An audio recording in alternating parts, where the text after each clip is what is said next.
በጣም ተረባሽ ነበርኩ ዘመን ስደት አይኑ ይጥፋ Crossing the Sahara in search of a better life. These migrants are bound for Europe. በሰፈር ስሙ ሻለቃው ብለን ነበር ምንጠራው በጣም መነጋገሪያውና ነበር በዚህ ዘፈን የ3 ወይም የ4 አመት ልጅ አባት ሊማታ ሲል ልጻኗ ለማን ነው ይሄ ዘፈን የሚዘፈነው ስትባል ለእናቴ ብላ በጣም የሰዎች ልብ ነክታ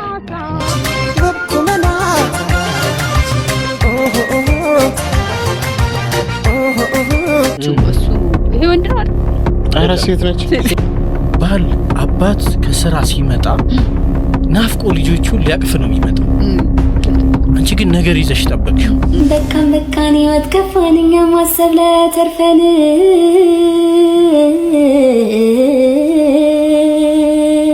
ታላሹ ቋም እንዲሰራ ነው ይመጣ ቋም እንዲሰራ ቋግሜ ነው የሚባለው እሺ ቋም በጣም ነው የሚደብረው ኤሌክትሪክ ኮምፕሌክስ ኦዲፐስ ኮምፕሌክስ ታውቀዋል በጣም ተቆጣ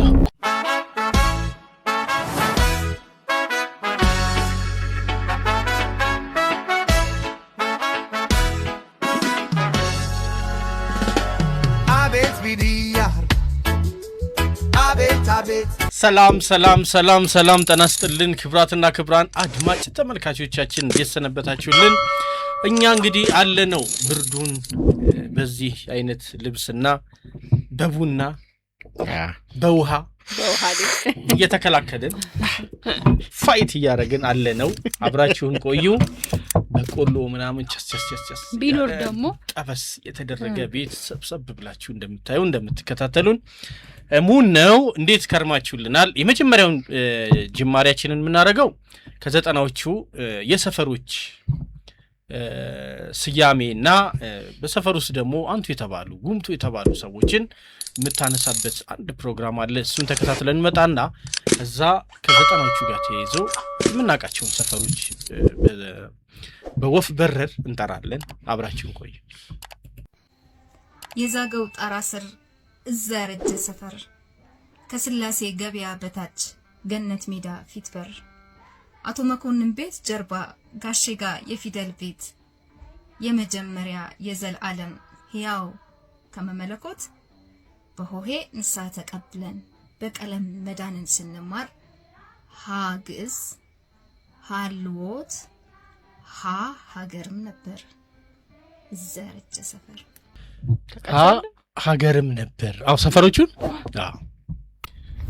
አሸዋ ሜዳ ያለችው እዛ ሜዳ ላይ ተጫውተናል በነገራችን ላይ ብሩክና በረከት ይባላሉ መንታ ናቸው ወንድሞቼ ጎረቤቶቼ ጓደኞቼ ከነሱ ጋር ሆነን እየተጫወትን ኳስ በጣም ጎበዝ ነበር እና የዚህ ሰፈር አካባቢ ልጆች ናቸው ሜዳው የሚገኘው ባለወልድ የሚባል ቤተክርስቲያን አለ ከስላሴ በታች ከሱ ከመቃብር ስፍራው ስትሻገሪ ያለ ቦታ ላይ ነው ኳስ መጫወቻው ሜዳው ከዛ እየተጫወትን 7-0 እየመራ እንደነበረ አስታውሳለሁ ማስታወስ ነው አንተን እናንተ ናችሁ እኛ እየመራን ነበር ከዛ በኋላ ልጆቹ በችሎታ እንደማይችሉን አወቁ ከዛ ውጪ ምን አቅም አላቸው የመማታት አቅም አላቸው ዳኛውም ደግሞ የመፍቀድ አቅም ነበረው ፍጹም አቅም ከዛ 7 እኩል ስንሆን አስታውሳለሁ በኋላ በቃ ዝም ብሎ በትህትና ያለፋቸው ይመጣና እኔ ጋር ሲመጣ እኔ ነኝ ትንሽ ማስቸግራቸው እዛ ሜዳ ድረስ ያባረሩኛል ጎሉ ይገባል በረኛውም ይለቅላቸዋል 7 እኩል ሆነ ከዛ እኩል ናችሁ ብሎ ነፋው ልክ 7 መሆኑን ሲያቅዳኛው ነፍቶ እየሮጠ ሄደስ ኳሱ ማን ነበር አይደለም ኳሱ ምናምን ሳይሆን ዋንጫ ጨዋታ ነው ጨዋታው እና አቻ አለቀ ለምሳሌ 4 ስለመግባት ነው እንደዚህ ነው ጨዋታው ብዙ ኮረ ቡድን ነው ከዛ ልክ እኩል ስንሆን እሱን ነበር የሚጠብቀው ላት እኛ እንመታው እነሱ እንዳይመቱት ፈርቶ ደስ የሚል ነበር በየሰፈሩ የእግር ኳስ ጨዋታዎች ነበሩ በተለይ ክረምት ሲመጣ ዋንጫዎች እየተዘጋጁ 8 ስለመግባት 4 ስለመግባት ምናምን የተባለ ነበር የምንጫወተው ብዙ ጊዜ እንደመታደልም እንዳለመታደልም ዋንጫን በላለን ግን ይዘን ወደ ቤት አንገባም ነበር በድንጋይ ቀው ያረጉና የሸክላ ዋንጫ ነው ያው ይሰብሩታል በኋላ ግን የእንትን ዋንጫ ተዘጋጀ የብረት ዋንጫ እሱን መተውታል ግን አልተሰበረም የእውነት እኔ እንደኛ ሰፈር ለምን ተጠቂ እንደነበረ ወቅቱ አላውቅም፣ ግን በችሎታ ጥሩ እንደነበርን አስታውሳለሁ። እና ከሰፈሮቹ ይሄንን አስታውሳለሁ። እናንተስ? ማሂ? እኔ ምንም አላስታውስም። ሰፈር ሚሞሪ የለሽም? እሷ ነገር ገና እኔ የእውነት ማለት እኔ አሁን ከልጆች ጋር እንደዚህ ብዙ ወጥቼ ምናምን ማዘርም ትንሽ ቁጡ ስለሆነች ወጥቼ አላውቅም ከቤት። ትምህርት ቤቴንና ቤተክርስቲያን ብቻ። እና ትምህርት ቤት የምትጫወቱ ጨዋታ ምናምን አልነበረም? አረ ትምህርት ቤት እኔ በጣም ረባሽ ነበርኩ። ዘመን መተንፈሻዋ ትምህርት ቤት ስለነበር በጣም ከሚባለው በላይ በጣም ረባሽ ተማሪ ነበርኩኝ። እኔ አንደኛ ክፍል ተማሪ ሆኜ 8ኛ ክፍል ያሉ ተማሪዎች ያቁኛል። ከዛ በሻሌ ደግሞ 9 ስገባ 12 ያሉትም ያቁኛል። እስማ ፌመስ በጣም በቃ ከመሮጥ ውጪ ከመዝለል ውጪ ሌላ ነገር እንትን የለብኝ። ግን በደንብ ጫውታለሁ። ቪዲዮ ግን በጣም ትዝታለሁ። የሆነ ህይወት አለው አይደል? በጣም እና ደግሞ የቀረ እንትን ነው አሁን ላይ የሌሉ ነገር ፈርሰዋል። 2003 ላይ ነው የፈረሰው ሰፈራችን። ያው 4 ኪሎ አንረሳሽም ጊዜም እኔ ብዙ ጨዋታዎች አስታውሳለሁ። እንደነማሂ ባንወጣም ግን በጣም ብዙ ሆነን ኳስ እንጫወት ነበረ። የክረምት መዝናኛዎች ነበሩን። ክረምት ሲሆን ደግሞ የምንሰራቸው ነገሮች ነበሩ። ለምሳሌ መኪና ምናምን አንቺ የምታውቂያቸው መኪናዎች ዝም ብሎ የሚገፉ ምናምን ናቸው አይደል? እኛ በዲናሞ በባትሪ በምናምን ተደርጎ በስነ ስርዓት የሚሄድ መኪና ቤቱ ትንሽ ኢንተሌክቹዋልስ ነች። ታዲያ ለምን አሰራውም ነው ኖሌጅ ያኔ ወጣልኝ ሰርች የእውነት ግን ማን ነበር በጣም እንደሱ አይነት ታለንት ነበር? ታላቅ ወንድማችን ትልቁ። ካንተም የሚበልጥ አለ? ኧረ ከባድ ነው እሱ ትልቅ ነው። ገና ዘመን እኮ ገና አይደለም። በእንትን ነው የምልህ ቴክኖሎጂ ነክ ነገር ከሱም የሚበልጥ አለ። ከባድ ነው። ይሄንን ያልኩሽን ነገር የሚሰራው የታላቅ ነው። በጣም ከባድ ነው። መኪናውን ዲናሞ ምናምን ያረጋግባትና እንድትሄድ በቃ ኖርማል መኪና። አሁን እኛ ሰፈር ደግሞ ግሩም ወይም በሰፈር ስሙ ሻለቃው ብለን ነበር የምንጠራው። እሱ የእውነት ነው የምልህ ጆተኒ ሰርቶ በራሱ ሰርቶ ያጫውተን ነበር። መኪና ይሰራ ነበር። መኪና በቃ በስነ ስርዓት የምትሄድ መኪና ይሰራ ነበር። አሁን ሽቦ ቡሽ ግን ምን ላይ እንደሆነ ታውቃለህ? እንደዛው የብረታ ብረትና የእንጨት ነገር ላይ ነው ያለው። ሙያው የሚወደው ነው እየሰራ ጎበዝ።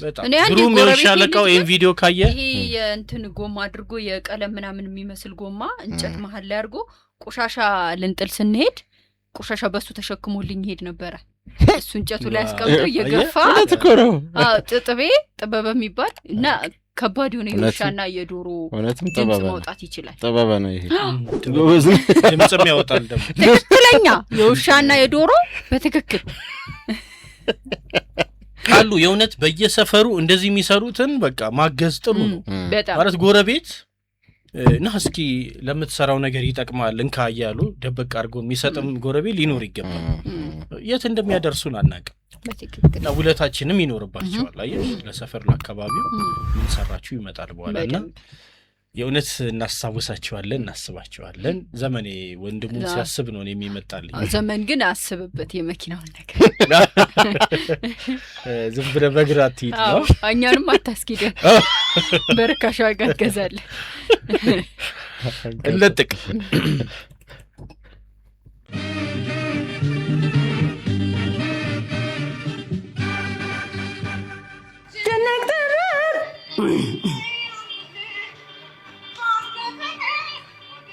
በቃ በጣም ነው የምታስቀው። ሴትዮ በተደጋጋሚ አይቻታለሁኝ። ለብዙ ሰውም ሼር አድርጊያታለሁ። ማለት አሁን ብዙ ሰው ሳያውቀው የሆነ ጥበብ ያለው ይመስለዋል። ከዛ አሁን እሷ እንደውም አስተዋይ ነች።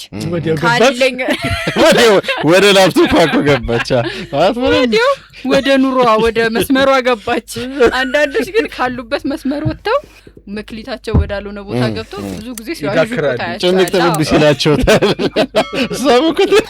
እውነት ነው ጭንቅ ጥብብ ያለች ማርያምን መጀመሪያ አልገባኝም። የሚገርም ወዲያው አልገባኝም እና ምን ሆኖ ምናምን በኋላ ነው የገባኝ።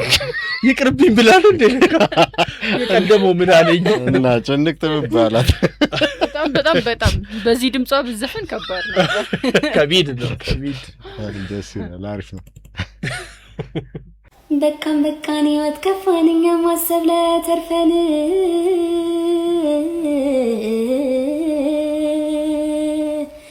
ከተውከኝ ቦታ ላይ እኔ እዛው ነኝ እባክህ ብቅ በል አንዴና ልኝ የራሷ ግጥም ነው አይደለም እንደውም ይሄ ዘፈን አንድ ህፃን ልጅ በጣም መነጋገሪያ ሆና ነበር በዚህ ዘፈን የ3 ወይም የ4 አመት ልጅ ኮሜንት ላይ እስቲ ያስቀምጡልን ከቻላችሁ የልጅቷን ፎቶ ስክሪንሻት እያደረጋችሁና የ4 አመት ልጅ ምናምን ልትሆኑና ኩልትፍ እያለች ግጥሙን አለችውና ምንድነው የሚለው ከተውሽን ቦታ ነው ግጥሙ ካለሁኝ ካስቀመጥሽን ቦታ በሴት ናት የዘፈነችው እሱ ይሄ ወንድ ነው አይደል አራ ሴት ነች አይ በወንድ አርጋ ነው እንትን ያለችው አሁን ጾታ ላይ ነውራ አባክሽ ድጋሚ 30 ደቂቃ የጾታ መድሎ ብለው ደግሞ እንዳይመጡ አለማወቅ ነውና ከተውሽኝ ቦታ ነኝ ካስቀመጥሽኝና ነይልኝ ነው እና እየዘፈነች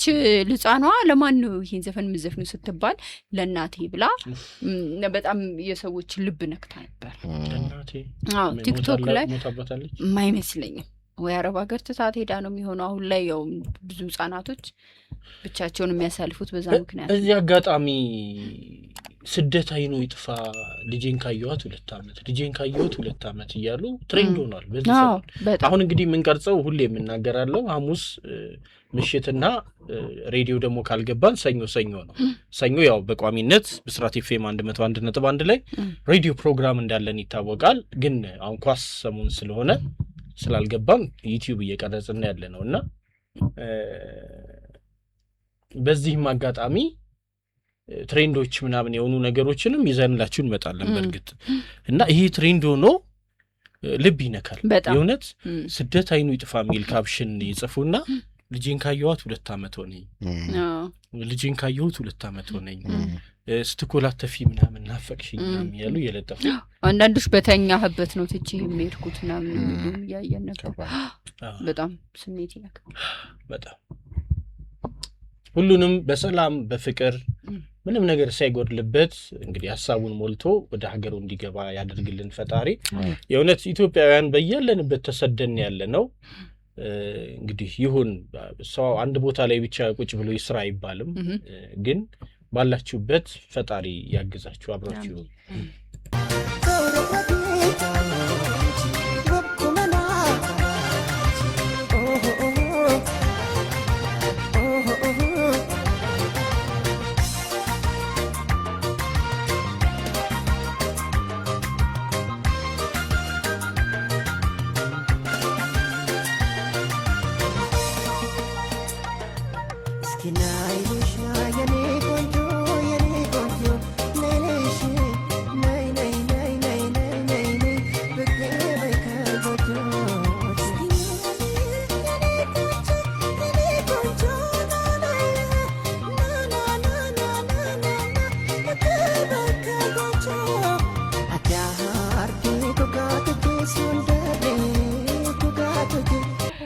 ይሄን ቪዲዮ ከምን እንደምረዳው ልንገር ብዙ ጊዜ የአባቶች የርህራሄ መጠን በዚህ ልክ ቪዲዮ ሲሰራበት አይቻላል ብዙ ጊዜ አባት ሊማታ ሲል እናት ስደብቅ ስሸሽግ ነው የሚታየው ግን በተለይ አሁን ጄነሬሽን ላይ ደግሞ ያሉ አባቶች የምርም እንደዚህ ናቸው እኔ አሁን ባለቤቴ ልጄን እኔ መተዋለሁ ከተወለደ ጀምሮ የኔ ባለቤት ልጁን መቶት አይደለም ይሄ እንዴት ነው ምርር ያለ ቁጣ እኮ ተቆጥቶ ታያቀ እና ኢቭን እኔ ስቆጣ አይኑን ባያቀራል በጣም ነው የሚደብረው የሆነ ላለመናገር እሺ ብሎ ዞር ይላል እንጂ በጣም ነው የሚደብረውና ይሄ ቪዲዮ የምር አባቶች የርህራሄ ማሳያዎች እንደሆኑ ማሳያ ነው እውነት ነው እኔ ግን በርግጥ በዚህ አላምንም ማለት ከቤት ውስጥ አንዱ መፈራት አለበት ብዬ አስባለሁ በዛ አስማማለሁ ግን አንዱ የሚቀጣው እኮ ለማረቅ ነው ጥፋቱ ደግሞ እንዳይሰራ ነው እና አንዱ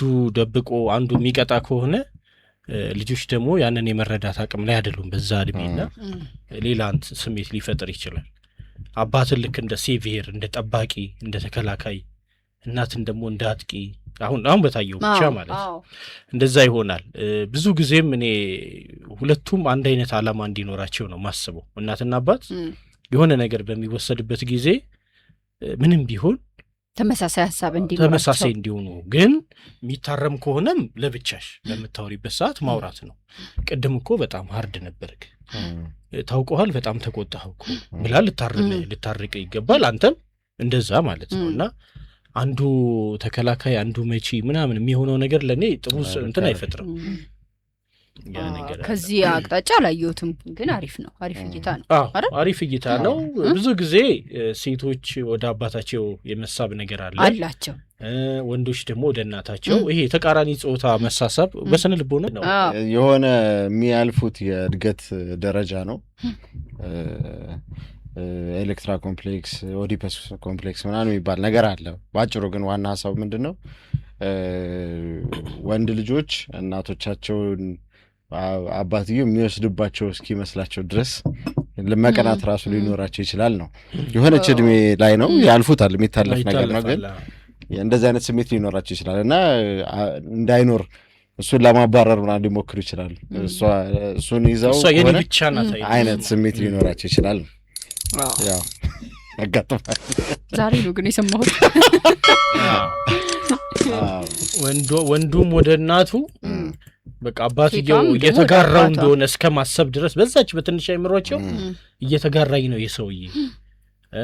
ሴቷም ልጅ ደግሞ እቺ ሴትዮ አባቴን እየተጋራች ነው ብሎ እስከ ማሰብ ደረጃ ማለት። ስንት ዓመታቸው?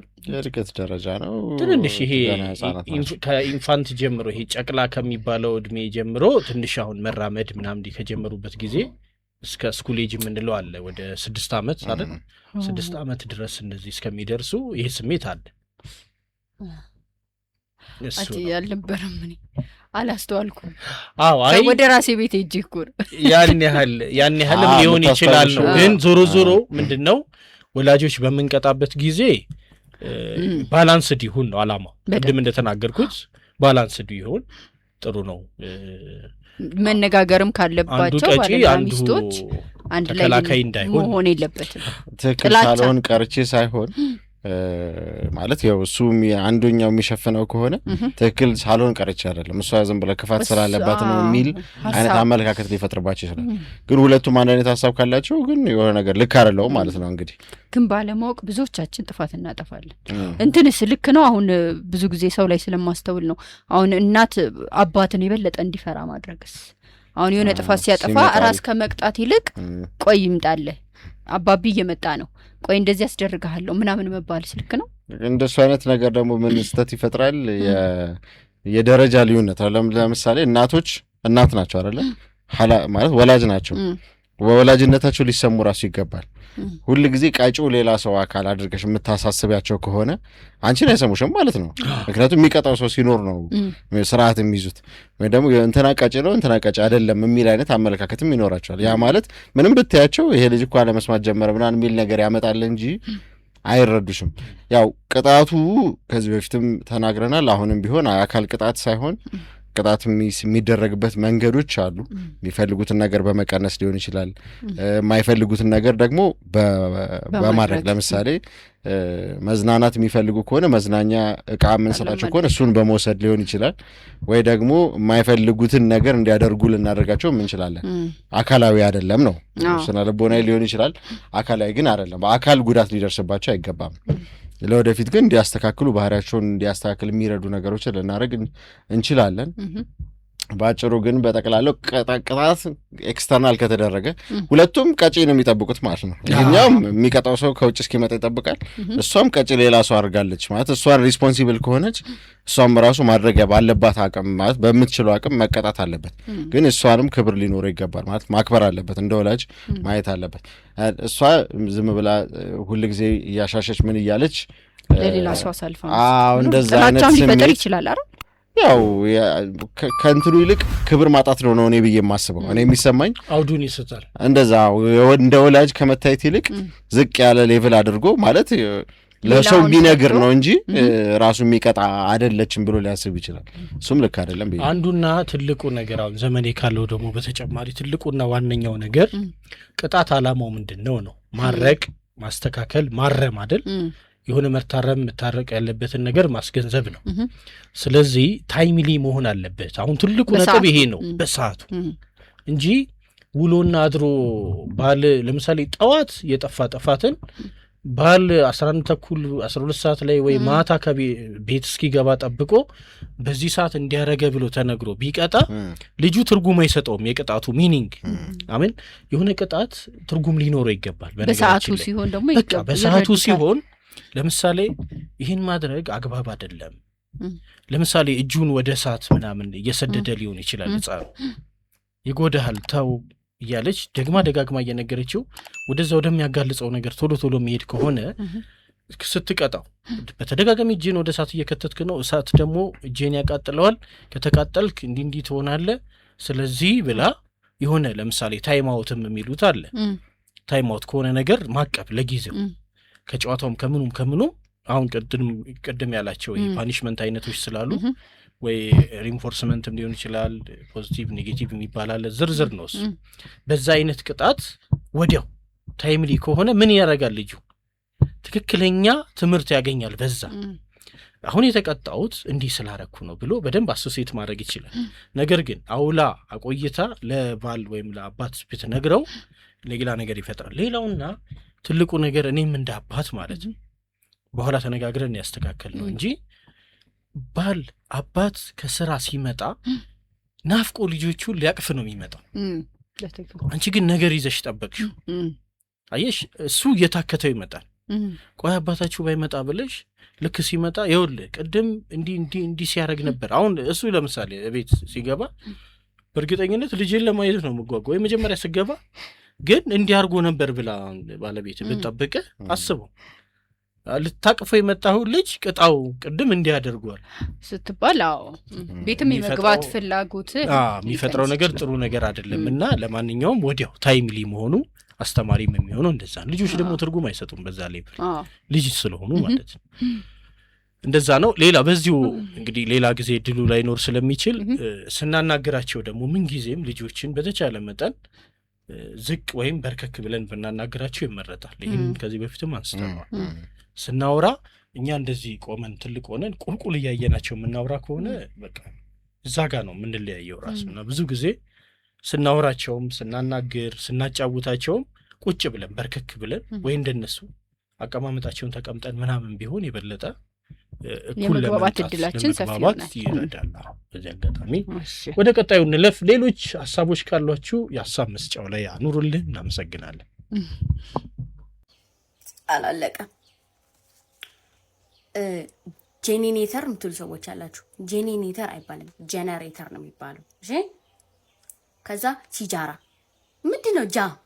ጃ ምንድነው? ጃ የሚባል ነገር የለም። ሲጋራ ነው የሚባለው። እሺ ከዛ ወይኔ እናቴ ቋግሜ የምትሉ ሰዎች አላችሁ። ምን ሊሰራ ነው እዚህ የመጣው? ምን ሊሰራል? ቋግሜ ነው የሚባለው። እሺ ከዛ ሀያት የምትሉ ሰዎች አላችሁ። ሀያት የሰው ስም ነው። እሺ አያት ነው የሚባለው። ሀያት ከሆነ ሰው ለመጣራት ነው። ከዛ ሀብታም የምትሉ ሰዎች አላችሁ። ሀብታም የሚባል ነገር የለም፣ ሀብታም ነው። ምንም አይደል። መስገናት ወጣለች በጣም ግን ከዚህ ውስጥ የምትሳሳቱት አለ እናንተ። እኔ ሀያት የሚል ሴትዮዋ አያት ሳይሆን የምለው ሀያት ነው የምለው። ሀያቴን ግራንድማ ለማለት አለች። አሁን አረመችኝ።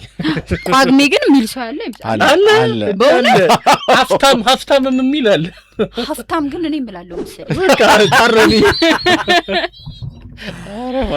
ሳናቅ ብዙ የምናደርጋቸው ነገሮች አሉ። ግን እቺ ልጅ ደስ ስትል በጣም ደግሞ ታመሰግናለች ስለሰማናት። ገሎ ማዳን ይባላል። ባንቺ አልነበር እንዴ ባንቺ አልነበር እንዴ ከኔ በላይ ሁሉ የሚያስበው ሆዴ ባንቺ አይደለም እንዴ ባንቺ አልነበር እንዴ ክሉሉ ያረገኝ መውደድ ከመንገዴ ክሉ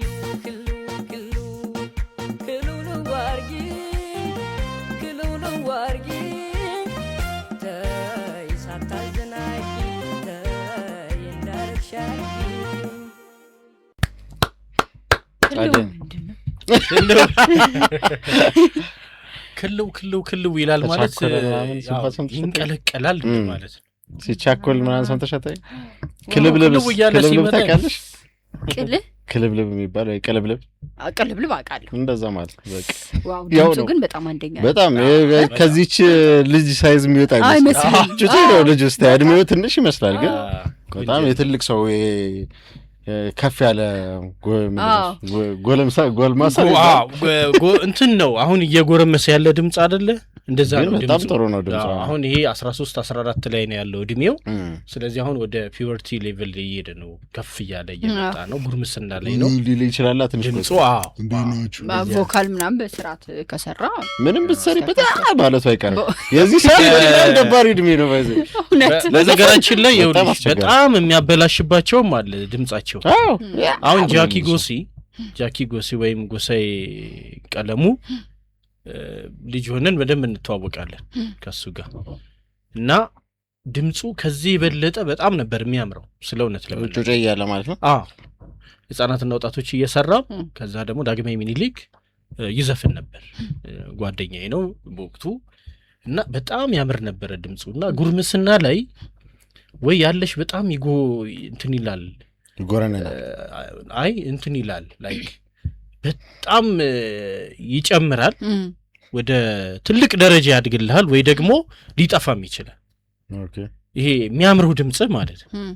እና እኔ ባለኝ በራሴ ግምገማ ትንሽ ቀንሶበታል ነው የምለው። ልጅ ሆኖ በጣም ነበር የሚያምረው ድምጹ፣ ስርቅርቅ በጣም ደስ የሚል። በወቅቱ አስታውሳለሁ የነ ተፈራ ነጋሽን፣ የፀሐዬን፣ የአረጋኸኝ ወራሽን እንደዚህ ይዘፍን ነበር በወቅቱ። እና ከዛ የሆነ ጉርምስና ላይ አንዳንዴ ምናምን ይልና ድምጽ ይቀየራል፣ ለንግግርም ይቀየራል ነገሩ አንዳንዴ። አሁን ኢዮብም ከተዋናይ ብንሄድ ኢዮብ መኮንን ነው። ኢዮብ ማን ነው? ትንሹ ዘፋኝ አይደለም፣ ኢዮብ ትንሹ ተዋናይ። እሱ ጎርምሷል። እሱ አሁን ልጅ እያለ የነበረው ድምጽ የሆነ አንድ ፊልም ሲሰራ በስማ አሁን ተቀየረ። አሁን በጣም ብስል እያለ አሁን አፍቃሪ ሆነ። ከዛ አይመጣልም ግን ሳሚ የልጅነት ነው የምናስበው። ልጅ እያለ የሆነ ሰው ህፃን ልጅ እያለ ሆኖ ስለሆነ የምናውቀው አሁን አድጎ አፍቃሪ ነው ሲሉን እኔ በግሌ ይከብደኛል። ቲክቶክ ላይ ምናምን ላይቭ ይገባል አየዋለሁ አልፎና ለመቀበል ግን ቀድሚያችን በዛው እንደሄደ ገብቶ እንደጥቅ